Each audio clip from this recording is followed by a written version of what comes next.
क्योंकि एकादशी का मतलब होता है 5 कर्मेंद्रिय और 5 ज्ञानेंद्रिय और 1 मन, सबको परमात्मा में लगा दे।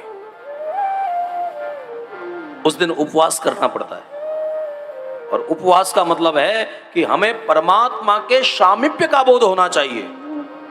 उप कहते हैं नजदीक, बास यानी निवास। बड़ी सुंदर परंपरा है हमारे धर्म की। एकादशी के दिन अन्न नहीं खाते, लेकिन अगर कुछ नहीं खाएंगे ना तो फिर भगवान का चिंतन नहीं होगा, फिर पेट का ही चिंतन होगा, इसलिए भूखा भी नहीं रह जाता है। तो भारत का ऋषि कहता है कि एकादशी के दिन फलाहार करना चाहिए। अब फलाहार को आप फुलहार करें वो अलग बात है, तो हमारी सोच है।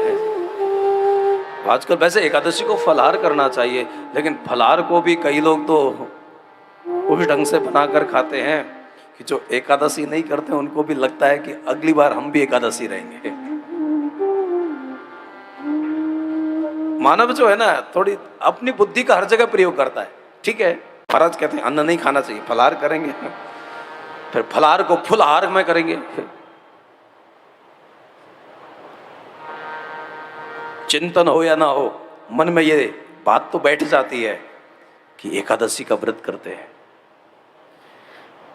यूं तो हर एकादशी का अपना महात्म होता है, लेकिन ज्येष्ठ मास की कृष्ण पक्ष की अपरा एकादशी का जो महात्म है, इससे बड़े बड़े इस व्रत को करने से बड़े बड़े पापों की निवृत्ति हो जाती है।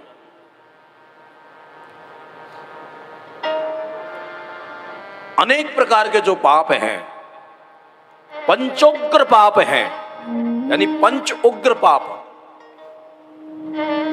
अब खैर उस पापों के विस्तार में हमको क्या जाना। एक राजा था, उसके भाई ने उसकी हत्या कर दी, वो प्रेत बन गया। एक पीपल पर रहता था। तब एक महात्मा ने आकर उसको इस एकादशी को करने को कहा, और इस एकादशी का व्रत करने से उसकी सद्गति हो गई। अब बहुत अच्छे हैं, हमारे धर्म का पालन करते हैं, एकादशी करते हैं, नाम जप करते हैं, भगवान का मनन करते हैं, श्रवण करते हैं, परमात्मा की कथाएं सुनते हैं। और उसके बाद राम जी उन सबको सोते हुए छोड़कर सुमंत को कहते हैं कि रथ को आगे बढ़ाओ। लखन तुम उतर जाओ। लखन ने कहा कि मैं जल समाधि ले लूंगा। अरे पगले, मैं तुझे ठहरने के लिए नहीं बोल रहा हूं, ये लोग हमारा पीछा करते करते वहां तक आ जाएंगे, इसलिए रथ के पहियों से बनी हुई निशानी को मिटा दो। लोग सुबह में जागे हैं, निंद ही आप सराह ही मीना। अपनी निंदा करते हैं और मीन की सराहना करते हैं कि प्रेम तो नीर का मीन के साथ है। ये जो मीन है ना, ये नीर के साथ जितना प्रेम करती है, थोड़ा बाहर निकालो मर जाएगी, हाथ लगाओ डर जाएगी। मछली जल की रानी है। हम लोगों का क्या राम प्रेम, वो चले गए लेकिन फिर भी हम जीवित हैं। ये सब कुछ छोड़कर आए, राम जी के साथ आए, राम जी की प्राप्ति के लिए आए, लेकिन विषय छोड़कर नहीं आए। इसलिए याद रखना, कोई ना कोई विषय साधक को बांध लेता है। हम साधना करते करते बहुत कुछ छोड़ देते हैं और बहुत कुछ त्याग करते हैं, लेकिन कभी कभी त्याग के भोग को भोग लेना भी भोग होता है। क्या ये बातें थोड़ा बहुत अलग स्तर की हो जाती है। हम हाथ में भिक्षा लेकर खाते हैं, कॉपीन पहनते हैं। आदिगुरु शंकराचार्य ने कहा है, वेदांत वाक्येषु सदा स्मरन्तो। जो वेदों के वाक्य का सतत स्मरण करते हैं कौपीनवंता खलु भाग्यवंता। कमर में कौपीन पहनते हैं, कोई भी वस्त्र इत्यादि से लगाव नहीं है। करतल भिक्षा, हाथ में भिक्षा लेते हैं। तरुतर बासा, एक रात्र में एक वृक्ष के नीचे रुकते हैं, उससे ज्यादा वहां विश्राम नहीं करते हैं। लेकिन फिर भी अंदर से आसक्ति हो जाती है कि लोग मुझे त्यागी जी समझे। और याद रखिएगा, हम बहुत कुछ त्याग देते हैं, लेकिन त्याग के भोग को जब भोग लेते हैं तो वो त्याग भी भोग बन जाता है। महात्मा बड़ी साधना करता है, जेठ के महीने में कुछ भी नहीं खाता है, खड़ा ही रहता है। एक सच्चे शिष्य ने पूछा, गुरुदेव इतने दिनों तक बगैर खाए कैसे रहते हो, आप क्या खाते हो?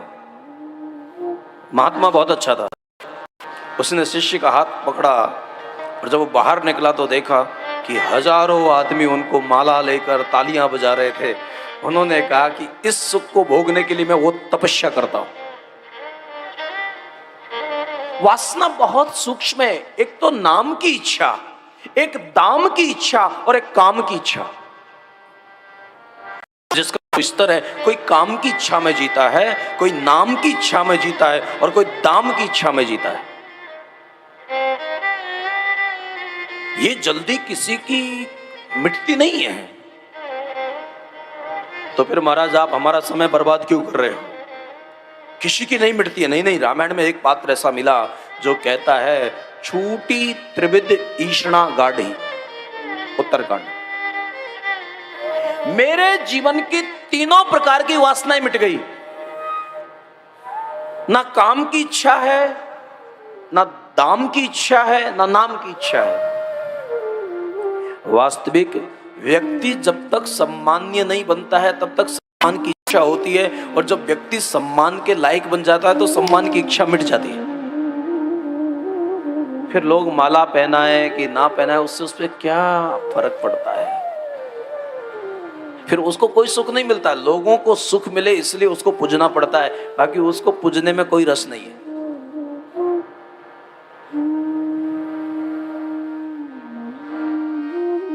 छूटी त्रिविध ईषणा गाढ़ी,